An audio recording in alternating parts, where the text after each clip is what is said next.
Hey there! Today, we're going to pull back the curtain on something pretty amazing. A really powerful but super simple system for communication that's kind of been hiding in plain sight all along.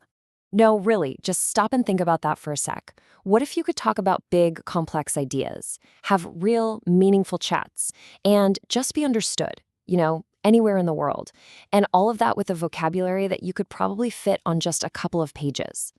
Sounds kind of crazy, right?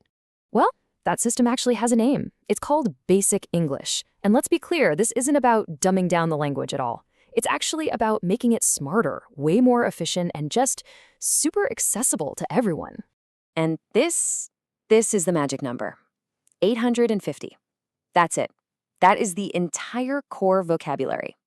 Every single word on this list was so carefully picked for how useful it is and its power to build other ideas on top of it. It's really an incredible piece of linguistic design when you think about it. So here's the official goal, right? It was designed to be a bridge between languages, a tool for super direct communication that just cuts through all the noise and confusion to get to absolute clarity. That was the whole point.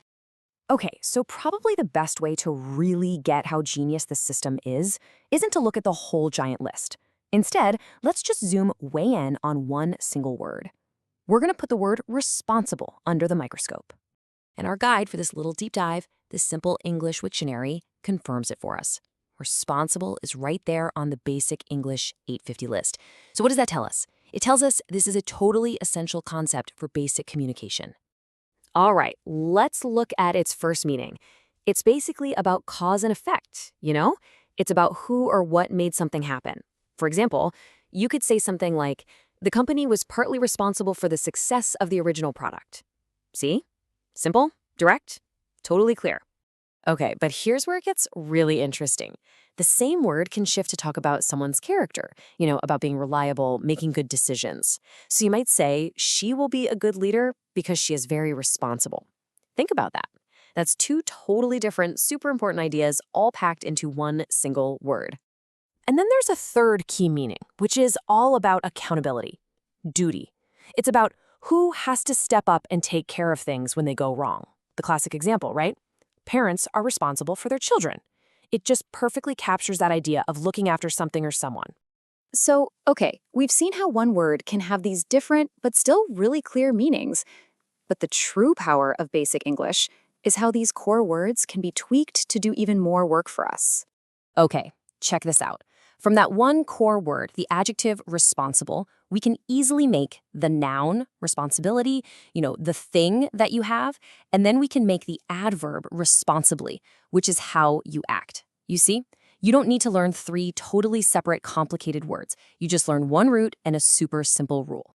And it gets even more efficient. It's crazy. To say the complete opposite, you don't need to learn a whole new word from scratch. Nope. You just add a tiny prefix, ir. So responsible becomes irresponsible. The vocabulary just grows and grows without getting complicated at all. It's just such an elegant solution. All right, let's zoom back out. This is why Basic English is so powerful. It hands you a core set of essential tools, a few simple rules to play with, and what you get is clear communication without all the confusion. And the best part, it can work across different cultures. So that kind of leaves us with one last question to chew on. If you were handed this toolkit, these 850 powerful words, what's the one big, complicated, really important idea you would try to explain? What would you want to make crystal clear to the rest of the world?